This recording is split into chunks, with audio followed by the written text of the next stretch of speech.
எமது கிரிக்கெட்டை பாதுகாப்போம். எமது கலாசாரத்தின் ஓர் அங்கமான தமிழ் சிங்கள சித்திரை புத்தாண்டை பெருமையுடன் கொண்டாடி முடித்துள்ளோம். ஒரு தேசமாக முன்னோக்கி செல்ல வேண்டுமாயின் எமது பாரம்பரிய சொத்துக்களையும் வளங்களையும் பாதுகாப்பது மிக முக்கியமானது. இயற்கையும் கலாசார மரபுகளும் எமது தேசத்தின் பொக்கிஷங்களாகும். சுற்றுலா பயணிகளை பாரியளவில் கவரும் முக்கியமான புவியியல் அமையிடத்தை கொண்டுள்ள இலங்கை சர்வதேச அரங்கில் முன்னேறி செல்ல வேண்டுமாயின் அதற்கு எமது தேசத்திற்கே உரித்தான வர்த்தக நாமங்கள் மிகவும் அவசியம். இசையைப் போன்றே கிரிக்கெட்டும் எமது வர்த்தக நாமத்தை சர்வதேச அரங்குக்கு கொண்டு செல்லும் ஒன்று. கிரிக்கெட் என்பது எமது நாட்டின் பெருந்திரளானோருக்கு ஒரு மதம். எனினும் கடந்த காலங்களில் உலகக்கிண்ண போட்டிகளில் நேரடியாக பங்கேற்பதற்கும் தகுதியை இழந்து தகுதி சுற்றில் பங்கேற்க வேண்டிய நிலைமைக்கு தள்ளப்பட்டோம்.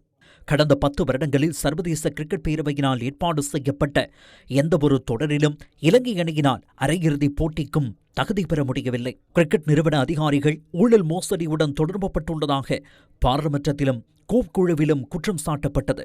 கிரிக்கெட் நிறுவனம் தொடர்பில் ஆராய்வதற்காக 2023ஆம் ஆண்டு நவம்பர் மாதம் 6ஆம் தேதி அப்போதைய விளையாட்டுத்துறை அமைச்சர் ரோஷான் ரணசிங்க 7 பேர் கொண்ட இடைக்கால குழு ஒன்றை நியமித்தார். ஓய்வு பெற்ற உயர்நீதிமன்ற நீதியரசர் SI இமாம், ஓய்வு பெற்ற உயர்நீதிமன்ற நீதியரசர் ரோஹிணி மானசிங்க, ஓய்வு பெற்ற மேல்நீதிமன்ற நீதிபதி ஐரங்கனி பெரேரா ஆகியோர் இந்த குழுவில் அங்கம் வகித்தனர்.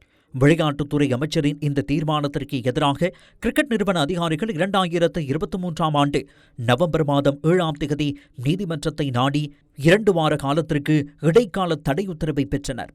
இவ்வாறான பின்புலத்தில் கடந்த 2023ஆம் ஆண்டு நவம்பர் மாதம் 9ஆம் தேதி ஹன்சாட்டில் கூறப்பட்டுள்ளதைப் போன்று ஊழலுடன் தொடர்புடைய கிரிக்கெட் நிறுவன தலைவர் உள்ளிட்ட அதிகாரிகளை பதவி நீக்கும் யோசனை பாராளுமன்றத்தில் சமர்ப்பிக்கப்பட்டது.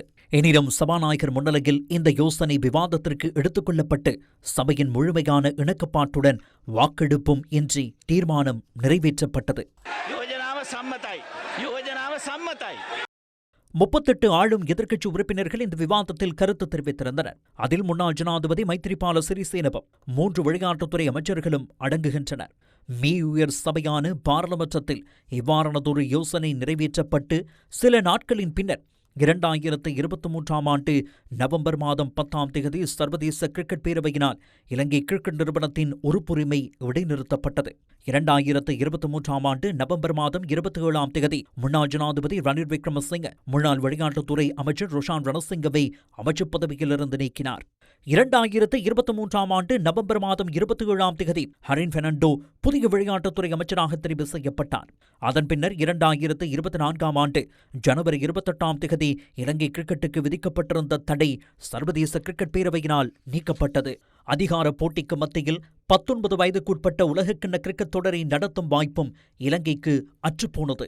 இதனால் கிரிக்கெட் நிறுவன அதிகாரிகள் பாராளுமன்றத்தை விடவும் உயர்ந்த நிலையிலா இருக்கின்றார்கள் என்ற கேள்வியினை ரசிகர்கள் எழுப்புகின்றனர். 2023ஆம் ஆண்டு உலகக்கிண்ண கிரிக்கெட் தொடரின் இந்தியாவுக்கு எதிரான போட்டியில் இலங்கை அணி 19.4 ஓவர்களில் 55 ஓட்டங்களுக்கு ஆட்டமிழந்து 302 ஓட்டங்களினால் தோல்வியடைந்தது. தமது அதிகாரத்தையும் பதவிகளையும் தக்க வைத்துக் கொள்வதற்காக எத்தகைய செலவையும் செய்ய துணிந்த இந்த கிரிக்கெட் நிறுவன அதிகாரிகள் எமது தோல்விகள் தொடர்பில் சிந்தித்து அன்று சரியாக செயற்பட்டிருந்தால் கடந்த தசாப்தத்தில் இலங்கை கிரிக்கெட்டின் விளையாட்டுக்கு இத்தகையதொரு துரதிருஷ்டவசமான நிலை ஏற்பட்டிருக்காது. மீயுயர் பாராளுமன்றத்திலும் ஆளும் எதிர்க்கட்சி பேதமின்றி ஏகோபித்த தீர்மானம் ஒன்று நிறைவேற்றப்பட்டதன் பின்னர் பதவியிலிருந்து நீக்க முடியாத அளவுக்கு இந்த ஊழல் நிறைந்த கிரிக்கெட் நிறுவன அதிகாரிகளை காப்பாற்றுவதன் பின்புலத்தில் எவ்வாறான செல்வாக்கு உள்ளது? ஒரே செயலனை மீண்டும் மீண்டும் செய்து வேறுபட்ட பெருவேற்றை எதிர்பார்ப்பது முட்டாள்தனம் என்பது விஞ்ஞானியான ஐன்ஸ்டைனின் வாக்கு. கிரிக்கெட் நிறுவனத்திலும் அவ்வாறு அல்லவா இடம்பெறுகின்றது? மக்களின் கவனத்திற்கு.